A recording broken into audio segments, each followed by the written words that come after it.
Hi guys, ಹೇಗಿದ್ದೀರಾ? ಎಲ್ಲರೂ ಚೆನ್ನಾಗಿದ್ದೀರಾ? ನಾನು ತುಂಬಾ ಚೆನ್ನಾಗಿದ್ದೀನಿ. ನೀವು ಚೆನ್ನಾಗಿದ್ದೀರಾ ಅಂತ ನಾನು ಭಾವಿಸ್ತೀನಿ. So welcome to my channel Sangeetha Samachara. ಭಾಳ ದಿನ ಆಗಿತ್ತಲ್ಲ ವ್ಲಾಗ್ ಮಾಡಿಬಿಟ್ಟು. ಸೊ ನಂಗೆ ಮಾತಾಡೋಕ್ಕೆ ಬರ್ತಿಲ್ಲ.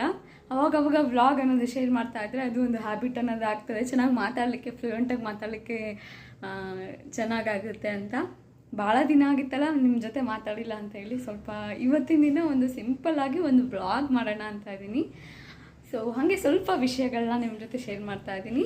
ಇವತ್ತೇನೇನೆಲ್ಲ ಕುಕ್ಕಿಂಗ್ ಇರುತ್ತೆ, ಹಾಗೆ ಯಾವ ಥರ ಟೈಮ್ ಸ್ಪೆಂಡ್ ಮಾಡ್ತೀನಿ ಅಂತ ನಿಮ್ಮ ಜೊತೆ ಶೇರ್ ಮಾಡ್ತೀನಿ. ಓಕೆ. ಸೊ ಇಲ್ಲಿ ಬೆಳಗ್ಗೆ ಎದ್ದ ಮೇಲೆ ನನಗೆ ಎಲ್ಲ ಮನೆಯೆಲ್ಲ ಕ್ಲೀನ್ ಮಾಡಿಕೊಂಡು ನೀಟಾಗಿ ಪ್ರೇಯರ್ ಮಾಡಿದರೆ ಅದೇನೋ ಒಂಥರ ಸಮಾಧಾನ ಅನ್ನೋದು ಇರುತ್ತೆ. ಮನೆಯಲ್ಲೂ ಅಷ್ಟೇ ಸ್ವಲ್ಪ ರಿಲ್ಯಾಕ್ಸ್ ಆಗಿ ಆರಾಮಾಗಿರ್ತೀವಿ. ಬರೀ ನನ್ನ ನಂಬಿಕೆ ಅಂತ ಏನಲ್ಲ, ನನಗೆ ಅನ್ನಿಸ್ತದೆ ಒಂದೊಂದು ಸಲ, ಅಯ್ಯೋ ಇವತ್ತು ಪ್ರೇಯರ್ ಮಾಡಿಲ್ಲ ಇವತ್ತು ಅಂತ ಅದೇನೋ ಒಂಥರ ಅನ್ನಿಸ್ತಾ ಇರ್ತದೆ, ಪ್ರೇಯರ್ ಮಾಡಿಲ್ಲ. ಸೊ ಹಾಗಾಗಿ ಮಾಡಿಬಿಟ್ರೆ ಅದೇನೋ ಒಂಥರ ಖುಷಿ ಅನ್ನೋದಿರುತ್ತೆ ಮನೆಯಲ್ಲಿ. ಸೊ ಹಂಗಾಗಿ ಅದು ಪ್ರೇಯರ್ನಂತೂ ಸ್ಕಿಪ್ ಮಾಡಲ್ಲ. ಮಾರ್ನಿಂಗ್ ಮಾಡಿಲ್ಲ ಅಂತಾದರೂ ನೈಟ್ಗಂತೂ ಪಕ್ಕ ಮಾಡೇ ಮಾಡ್ತೀನಿ. ಸೊ ಇಲ್ಲಿ ನಾನು ಎಲ್ಲ ಪ್ರೇಯರ್ ಮಾಡಿ ಎಲ್ಲ ಆದಮೇಲೆ ಕ್ಲೀನಿಂಗ್ ಅಂತ ಮನೆಯಲ್ಲಿ ಯಾವುದೇ ಸಾಮಾನುಗಳಿತ್ತು, ಕೊಬ್ಬರಿ ಈ ಥರ ಎಲ್ಲ ಇರ್ತದಲ್ಲ, ಬೇಳೆ, ಅದನ್ನೆಲ್ಲ ತೊಗೊಂಬಂದು ಹೊರಗಡೆ ಬಿಸಿಲಿಗೆ ಒಣಗಾಕಿ ಹಾಗೆ ಈ ಸಾಮಾನುಗಳನ್ನೆಲ್ಲ ನೀಟಾಗಿ ಕ್ಲೀನ್ ಮಾಡಿ ಎತ್ತಿಟ್ಟಿದ್ದೀನಿ. ಏನಕ್ಕೆ ಅಂದರೆ ಡಸ್ಟ್ ಅನ್ನೋದು ಕುತ್ಕೊಂಡ್ಬಿಟ್ಟಿತ್ತು, ಬ್ರೌನ್ ಕಲರಲ್ಲಿ ಬಂದುಬಿಟ್ಟಿತ್ತು. ಸೊ ಹಾಗೆ ಹೊರಗಡೆ ಎಲ್ಲ ಕ್ಲೀನ್ ಮಾಡಿ ನೀಟಾಗಿ, ಈಗ ವಿಂಟರಲ್ಲಿ ಎಲ್ಲ ಎಲೆಗಳು ಉದುರ್ತದೆ, ಮೇಲ್ಗಡೆ ಜಾಸ್ತಿ ಮರಗಳಿರೋದ್ರಿಂದ ಎಲ್ಲ ಉದುರ್ತಾ ಇದೆಯಲ್ಲ. ಸೊ ಎಲ್ಲನೂ ಕ್ಲೀನ್ ಮಾಡಿಕೊಂಡು ಅದನ್ನು ಬೆಂಕಿ ಹಚ್ಚಿ ಇದು ಮಾಡಿಬಿಟ್ಟು ಸ್ವಲ್ಪ ಕ್ಲೀನಾಗಿ ಕಾಣಿಸುತ್ತೆ. ಆಮೇಲೆ ಹುಳಗಳು ಅದು ಇದು ಇನ್ಸೆಕ್ಟ್ಸ್ ಎಲ್ಲ ಬರಲ್ಲ. ಸೊ ಹಾಗಾಗಿ ನೀಟ್ ಮಾಡಿದರೆ ಅದೇನೋ ಒಂಥರ ಚೆನ್ನಾಗಿ ಅನ್ನಿಸ್ತದೆ, ನೋಡೋಕ್ಕೂ ಚೆನ್ನಾಗಿ ಅನಿಸ್ತದೆ, ಪೀಸ್ಫುಲ್ಲಾಗಿರುತ್ತೆ ಅಂತ ಹೇಳ್ಬಿಟ್ಟು. ಸೊ ನಾನಿಲ್ಲಿ ಬೆಳಗ್ಗೆ ತಿಂಡಿಗೆ ರಾಗಿ ರೊಟ್ಟಿ ಮಾಡಿದೆ ಬ್ರೇಕ್ಫಾಸ್ಟಿಗೆ ಹಸ್ಬೆಂಡ್ಗೋಸ್ಕರ. ಇದು ಹಸ್ಬೆಂಡ್ಗೆ ತುಂಬ ಇಷ್ಟ ಆಗುತ್ತೆ ರಾಗಿ ರೊಟ್ಟಿ. ರಾಗಿ ಮುದ್ದೆ ಅದೆಲ್ಲ ಮಾಡ್ತೀನಿ. ರಾಗಿ ರೊಟ್ಟಿ ಸುಮ್ಮನೆ ನಾವು ಜೋಳದ ರೊಟ್ಟಿ ಯಾವ ಥರ ಮಾಡ್ತಾರಲ್ಲ ಅಥವಾ ಚಪಾತಿ ಯಾವ ಥರ ಮಾಡ್ತಾರೆ ಅದೇ ಥರ ಮಾಡ್ಕೋಬೋದು. ಬಟ್ ನಾನಿಲ್ಲಿ ಎಲ್ಲ ಹಾಕ್ಬಿಟ್ಟು ಆನಿಯನ್ನು, ಸಬ್ಸಿಗೆ ಸೊಪ್ಪು ಮೇನ್ ಇದರಲ್ಲಿ, ಆ ಸೊಪ್ಪು ಇದ್ದರೆ ರಾಗಿ ರೊಟ್ಟಿ ಚೆನ್ನಾಗಿ ಬರುತ್ತೆ, ಟೇಸ್ಟ್ ಚೆನ್ನಾಗಿ ಬರುತ್ತೆ, ತಿನ್ನೋಕ್ಕೂ ಚೆನ್ನಾಗಿ ಅನಿಸುತ್ತೆ. ಸೊ ಆ ಸೊಪ್ಪು ಇದ್ದಾಗ ನಾನು ಈ ಥರ ರೊಟ್ಟಿ ಮಾಡ್ತೀನಿ, ಇಲ್ಲಾಂದರೆ ನಾರ್ಮಲಾಗಿ ಲಟ್ಟಿಸ್ಕೊಂಡು ರಾಗಿ ರೊಟ್ಟಿ ಮಾಡ್ತಿರ್ತೀನಿ. ಸೊ ಇದು ತುಂಬಾ ಹೆಲ್ದಿ ರೆಸಿಪಿ. ಮಾರ್ನಿಂಗ್ ನೈಟಿಗೂ ಮಾಡ್ಕೋಬೋದು, ಆಪ್ಷನ್ ವೈಸ್ ನಿಮಗೆ ಯಾವ ಥರ ಬೇಕು. ನೈಟು ಬೇಕಂದ್ರೂ ನೈಟು ಮಾಡ್ಕೋಬೋದು, ಮಾರ್ನಿಂಗ್ ಬೇಕಂದ್ರೂ ಮಾರ್ನಿಂಗ್ ಮಾಡ್ಕೋಬೋದು. ತುಂಬ ಚೆನ್ನಾಗಾಗುತ್ತೆ, ಟೇಸ್ಟಿಯಾಗಿ ಬರುತ್ತೆ. ನೀವು ಇದೇ ಥರ ಹಾಗೆ ತಿನ್ಕೋಬೋದು. ಇದಕ್ಕೆ ಚಟ್ನಿನೇ ಬೇಕು, ಅದೇ ಬೇಕು, ಟೊಮೆಟೊ ಚಟ್ನಿ ಅಂತ ಏನಿಲ್ಲ, ಕ್ಯಾರೆಟ್ ಇದರಲ್ಲೆಲ್ಲ ಹಾಕಿರ್ತೀವಲ್ಲ. ಸೊ ಹಾಗಾಗಿ ಅದೇ ಒಂಥರ ವೆಜಿಟೇಬಲ್ ಎಲ್ಲ ಮಿಕ್ಸ್ಡ್ ಆಗಿ ಎಲ್ಲ ಅದರಲ್ಲೇ ಒಂಥರ ರುಚಿ ಚೆನ್ನಾಗಿ ಬಂದಿರುತ್ತೆ. ಹಾಗೆ ತಿನ್ಬೋದು. ನಮ್ಮ ಹಸ್ಬೆಂಡ್ಗೆ ಹಾಗೆ ತಿಂದು ಅಭ್ಯಾಸ ಇರೋದ್ರಿಂದ ಹಾಗೆ ತಿಂತಾರೆ, ಚೆನ್ನಾಗಾಗುತ್ತೆ. ಸೊ ನೀವಿಲ್ಲಿ ನೋಡ್ಬೋದು, ನಾನು ಹೊರಗಡೆ ಎಲ್ಲ ಕೊಬ್ಬರಿ ಅದು ಇದೆಲ್ಲ ಒಣಗಾಕಿರ್ತೀನಲ್ಲ, ಮಂಕಿಗಳದ್ದೇ ಒಂದು ಟೆನ್ಷನ್. ಅವು ಯಾವಾಗ ಬರ್ತವೆ, ಏನೆಲ್ಲ ಮಾಡ್ತೇವೆ ಅಂತ ಟೆನ್ಷನಲ್ಲಿ ಅದೇ ಒಂಥರ ಕಣ್ಣು ಇಟ್ಟಿರಲೇಬೇಕು. ಇನ್ನೊಂದೇ ಇಲ್ಲಿ ಯಾರೋ ಲಡ್ಡು ಹಾಕಿದ್ರೆ ಅದು ತಿನ್ಕೊಂಡು ಕೂತ್ಕೊಂಡಿತ್ತಲ್ಲಿ. ಅದು ನಾನು ಕಲ್ತಿರೋದು ಆಲ್ರೆಡಿ, ಇವಾಗಂತಲ್ಲ, ಕಲ್ತಿರೋದನ್ನೇ ಹೇಳ್ತಾ ಇದ್ದೀನಿ. ಏನು ಅಂದರೆ ನಮ್ಮನ್ನು ಹೀಯಾಳಿಸೋರು, ನಮ್ಮ ಕಾಲು ಹಿಡಿಯೋರು ಅಂಥ ಜನ ಸಾಕಷ್ಟು ಇರ್ತಾರೆ, ನಮ್ಮ ಸುತ್ತಮುತ್ತನೇ ಇರ್ತಾರೆ. ಬಿಕಾಸ್ ಅವ್ರ ಕೆಲಸನೇ ಅದಿರ್ಬೋದೇನೋ ಮೇ ಬಿ. ಅಂಥವ್ರ ಬಗ್ಗೆ ತಲೆ ಕೆಡಿಸ್ಕೊಂಡು ಕೂತ್ಕೊಂಡು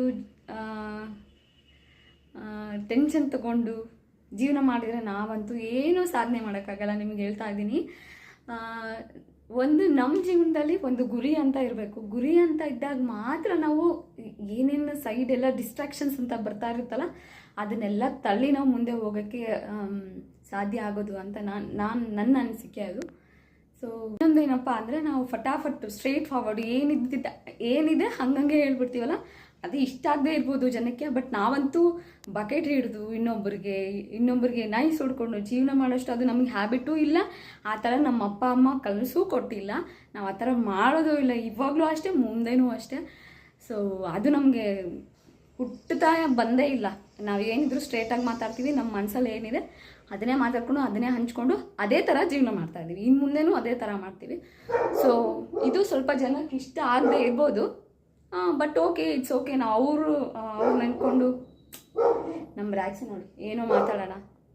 ಆಮೇಲೆ ಯೂಟ್ಯೂಬು ಅದು ಇದು ಹಾಗೆ ಹಿಂಗೆ ಅಂದ್ಕೊಂಡು, ಹೌದು ನಂದು ಯೂಟ್ಯೂಬ್, ನನ್ನ ಚಾನಲ್, ನನ್ನ ಇಷ್ಟ. ನನ್ನ ಚಾನಲಲ್ಲಿ ಏನು ಬೇಕು ಹಾಕ್ಕೋತೀನಿ, ನನಗೆ ಇಷ್ಟ ಆಗಿದ್ದು ನನ್ನ ಚಾನಲಲ್ಲಿ ಏನಿರಬೇಕು ಅಂತ ಡಿಸೈಡ್ ಮಾಡೋದು ನಾನು. ಏನಕ್ಕಂದರೆ ಅದು ನನ್ನ ಚಾನಲ್ಲು. ನನ್ನ ಚಾನಲಲ್ಲಿ ಇನ್ನೊಬ್ಬರು ಬಂದು ಅದು ಹಾಕ್ಬೇಡ, ಇದು ಹಾಕ್ಬೇಡ, ಹಂಗಾಗ್ಬೇಡ, ಹಿಂಗಾಗ್ಬೇಡ. ಅವ್ರನ್ನ ಕೇಳಿಕೊಂಡು ನಾನು ಯೂಟ್ಯೂಬ್ ಸ್ಟಾರ್ಟ್ ಮಾಡಿಲ್ಲ, ಅವರಿಂದ ನನ್ನ ಯೂಟ್ಯೂಬ್ ಗ್ರೋ ಆಗಿಲ್ಲ ಅಲ್ವಾ.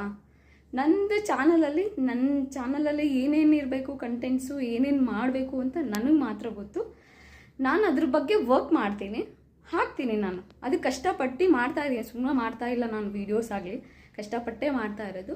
ಪರವಾಗಿಲ್ಲ, ಇವಾಗೆಲ್ಲ ಕಷ್ಟ ಅಂತ ಅನ್ನಿಸ್ತಾ ಇರ್ಬೋದು, ಇದರಿಂದ ಫೇಸ್ ಮಾಡ್ತಾ ಇರ್ಬೋದು. ಇದು ಫೇಸ್ ಮಾಡ್ಕೊಂಡು ಹೋಗ್ತೀನಿ ಮುಂದೆ, ಎಲ್ಲಿವರೆಗೂ ಹೋಗ್ತದೆ ನೋಡೋಣ. ಎಲ್ಲದಕ್ಕೂ ಒಂದು ಟೈಮ್ ಅನ್ನೋದು ಆನ್ಸರ್ ಕೊಡುತ್ತೆ. ಏನೋ ಒಂದು ಸಾಧನೆ ಮಾಡಬೇಕು. ನಾವು ಸಾಧನೆ ಮಾಡಿ ಆದಮೇಲೆ ಮಾತಾಡ್ತಾರಲ್ಲ, ಅವರೇ ಒಳ್ಳೆಯದಾಗಿ ಮಾತಾಡ್ತಾರಲ್ಲ, ಅದು ನಮ್ಮದು ಆನ್ಸರ್ ಅಂತ ನಾನು ಹೇಳಕ್ಕೆ ಇಷ್ಟಪಡ್ತೀನಿ. ಅಷ್ಟೇ ಜನರಿಗೆ ನಾನು ಅಷ್ಟೇ ಹೇಳಲಿಕ್ಕೆ ಇಷ್ಟಪಡೋದು. ಜನರು ಹೀಯಾಳಿಸ್ತಾರೆ, ಕಷ್ಟ ಕೊಡ್ತಾರೆ, ನಿಮಗೆ ಅಳಿಸ್ತಾರೆ ಅಂದರೆ ಅಕ್ಸೆಪ್ಟ್ ಮಾಡಿ, ಅಕ್ಸೆಪ್ಟ್ ದ ಸಿಚುವೇಶನ್ ಅಂತ ನಾನು ಹೇಳ್ತೀನಿ. ಪರವಾಗಿಲ್ಲ, ಇಟ್ಸ್ ಓಕೆ. ಈಗಿರೋ ಸಿಚುವೇಶನ್ ಇನ್ನೊಂದು ಸಲ ಇರಲ್ಲ, ಇನ್ನೊಂದು ಟೈಮ್ ಇರಲ್ಲ, ಎಲ್ಲ ಒಳ್ಳೆಯದಾಗುತ್ತೆ ಅಂತ ಜೀವನ ನಡೆಸ್ಕೊಂಡು ಹೋಗಿ. ಅದೇ ಥರನೇ ಇರೋದು ಜೀವನ ಕೂಡ. ನಾನು ಈ ಥರ ಅರ್ಥ ಮಾಡ್ಕೊಂಡಿದ್ದೀನಿ, ನಂದು ಲೈಫ್ ಲೆಸನ್ ಅಂತ ನಾನು ಅಂದ್ಕೊತಿದ್ದೀನಿ. ಸೊ ಇಷ್ಟೇ ಗಾಯ್ಸ್. ಹಾಗೆ ನಾನಿಲ್ಲಿ ಮಧ್ಯಾಹ್ನಕ್ಕೋಸ್ಕರ ಸೊಪ್ಪು ತಂದಿದ್ರು ಹಸ್ಬೆಂಡು ಹೊರಗಡೆಯಿಂದ. ಈ ಥರ ಸೊಪ್ಪುಗಳೆಲ್ಲ ಜಾಸ್ತಿ ತಿನ್ನಬೇಕು. ಹಸ್ಬೆಂಡ್ಗೋಸ್ಕರ ಮಾಡ್ತೀನಿ, ಸಪ್ರೇಟಾಗಿ ಕುಕ್ ಮಾಡ್ತೀನಿ ಅವ್ರಿಗೋಸ್ಕರ. ಸೊ ಇಲ್ಲಿ ನಾನು ಸ್ವಲ್ಪ ಮೆಂತ್ಯ ಸೊಪ್ಪು ಹಾಗೆ ಪಾಲಕ್ ಹಾಕಿಬಿಟ್ಟು ಸಾಂಬಾರು ಮಾಡೋಣ ಅಂತ ಇದ್ದೀನಿ. ಹಾಗೆ ಇದು ರೊಟ್ಟಿ ಜೊತೆ ಕಾಂಬಿನೇಷನ್ ಚೆನ್ನಾಗಾಗುತ್ತೆ ಅಂತ. ಸೊ ನಾನು ಎಲ್ಲ ಊಟ ಎಲ್ಲ ಮಾಡಿ ರೆಸ್ಟ್ ಮಾಡಿ ಆದಮೇಲೆ ಈವ್ನಿಂಗ್ ಟೈಮಲ್ಲಿ ಹಸ್ಬೆಂಡ್ ಬಂದಿದ್ದರು. ಸ್ವಲ್ಪ ಹಸ್ಬೆಂಡ್ಗೆ ಕಾಲಿಗೆ ಸ್ವಲ್ಪ ಫ್ರ್ಯಾಕ್ಚರ್ ಆಗಿತ್ತು, ಫ್ರ್ಯಾಕ್ಚರ್ ಅಂತಲ್ಲ, ಸ್ವಲ್ಪ ಬೈಕ್ ಸ್ಕಿಡ್ಡಾಗಿ ಸ್ವಲ್ಪ ಲೆಗ್ಗೆ ಸ್ವಲ್ಪ ಸ್ಕಿನ್ ಹೋಗಿದ್ದ ಥರ ಆಯಿತು. ಸೊ ಹಂಗಾಗಿ ಪೇನ್ ಆಗುತ್ತೆ, ನಿಮಗೆ ಬೇಡ ಆಗಲ್ಲ, ನಾನೇ ಕರ್ಕೊಂಡು ಹೋಗ್ತೀನಿ ಅಂತ ಹೇಳ್ಬಿಟ್ಟು ರ್ಯಾಕ್ಸಿಗೆ ನಾನೇ ವಾಕಿಂಗ್ ಕರ್ಕೊಂಡು ಹೋಗಿದ್ದೆ. ಅದು ಆರಾಮಾಗೆ ಬಂತು. ಸ್ವಲ್ಪ ನಾಟಿನೇ ನಮ್ಮ ರ್ಯಾಕ್ಸಿ, ಬಿಕಾಸ್ ಮೇಲಲ್ಲ, ಫೀಮೇಲ್ ಆಗಿದ್ದರೆ ಸ್ವಲ್ಪ ಮಾತು ಕೇಳ್ತೈತೆ ಕ್ವೈಟಾಗಿ. ನಮ್ಮ ರ್ಯಾಕ್ಸಿ ಅಂತೂ ಡೇಂಜರಸ್ ಅಂತ ಹೇಳ್ಬೋದು. ಆ ಲೆವೆಲ್ಗೆ ನಮ್ಮ ರ್ಯಾಕ್ಸಿ ಕಂಟ್ರೋಲ್ ಮಾಡಲಿಕ್ಕಾಗಲ್ಲ. ಬಟ್ ಅದು ಮಾಡೋದು ತುಂಬ ಇಷ್ಟ ನನಗೆ, ರ್ಯಾಕ್ಸಿ ಅಂದ್ರೂ ತುಂಬ ಇಷ್ಟ. ಸೊ ಹಸ್ಬೆಂಡ್ ಕೊಟ್ಬಿಡೋಣ ಅಂತ ಭಾಳ ರೇಗಿಸ್ತಾ ಇರ್ತಾರೆ ನನಗಂತೂ ಕೊಡೋಕ್ಕೆ ಮನಸ್ಸೇ ಇಲ್ಲ.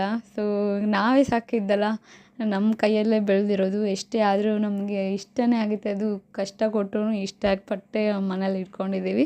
ಸೊ ನೈಟಿಗೋಸ್ಕರ ಸ್ಟೀನಾಗೆ ಸ್ವಲ್ಪ ದೋಸೆ ಮಾಡಿದ್ದೆ, ಅವಳಿಗೋಸ್ಕರ ಸಪ್ರೇಟಾಗಿ. ಹಾಗೆ ಸಂಡೇಗೆ ಪ್ರಾನ್ಸ್ ತೊಗೊಂಡಿದ್ವಿ, ಫಿಶ್ ಹಾಗೆ ಪ್ರಾನ್ಸ್ ತೊಗೊಂಡಿದ್ವಿ. ಅದನ್ನೇ ಸ್ವಲ್ಪ ಕಬಾಬ್ ಥರ ಮಾಡೋಣ ಅಂತ ಜಿಂಜರ್ ಗಾರ್ಲಿಕ್ ಪೇಸ್ಟು ಹಾಗೆ ಕಬಾಬ್ ಪೌಡ್ರು, ಮಸಾಲ ಪೌಡ್ರು ಏನೇನಿದೆ ಅಷ್ಟು ಹಾಕಿ, ಉಪ್ಪು ಖಾರ ಹಾಕಿ ಸ್ವಲ್ಪ ಮ್ಯಾರಿನೇಟ್ ಮಾಡಿ, ಲೈಮ್ ಹಾಕಿ ಸ್ವಲ್ಪ ಮ್ಯಾರಿನೇಟ್ ಮಾಡಿ 10 to 15 ಮಿನಿಟ್ಸು ಈ ಥರ ಕರೆದುಬಿಟ್ರೆ ಆಯಿತು ಎಣ್ಣೆಲಿ. ನಾರ್ಮಲಾಗಿ ಕಬಾಬ್ ಯಾವ ಥರ ಮಾಡ್ತೀವಿ ಅದೇ ಥರ. ರೆಸಿಪಿ ತುಂಬ ಈಸಿ, ಹಾಗೆ ತುಂಬ ಟೇಸ್ಟಿಯಾಗಿ ಬರುತ್ತೆ. ನಿಮಗೆ ಇಲ್ಲಾಂದ್ರೂ ಕರಿ ಥರನೂ ಮಾಡ್ಕೋಬೋದು. ನಾನಿಲ್ಲಿ ಪ್ರಾನ್ಸ್ ಕಬಾಬೇ ಮಾಡೋಣ ಅಂತ ಮಾಡ್ತಾಯಿದ್ದೀನಿ. ಕರಿ ಅಂದರೆ ಸ್ವಲ್ಪ ಜಾಸ್ತಿ ಸಪ್ಪೆ ಥರ ಅನಿಸ್ಬಿಡುತ್ತೆ ಅಂತೇಳಿ, ಸ್ವಲ್ಪ ಹುಳಿ ಖಾರ ಚೆನ್ನಾಗಿರಲಿ, ಖಾರವಾಗಿ ತಿನ್ನೋಕ್ಕೆ ಚೆನ್ನಾಗಾಗುತ್ತೆ ಅಂತ ಹೇಳ್ಬಿಟ್ಟು ನೈಟು, ಬಿಕಾಸ್ ಪಲ್ಯ ಸಾಂಬಾರು ಇತ್ತಲ್ಲ, ಸೊಪ್ಪು ಸಾಂಬಾರು, ಸೊ ಅದ್ರ ಜೊತೆಗೆ ಇದು ಕಾಂಬಿನೇಷನ್ ಚೆನ್ನಾಗಾಗುತ್ತೆ ಅಂತ. ಸೊ ಇದು ಇವತ್ತಿನ ವ್ಲಾಗ್ ಗಾಯ್ಸ್. ಐ ಹೋಪ್ ಈ ವಿಡಿಯೋ ಇಷ್ಟ ಆಗಿದರೆ ಪ್ಲೀಸ್ ಸಬ್ಸ್ಕ್ರೈಬ್ ಹಾಗೆ ಲೈಕ್ ಮಾಡಿ.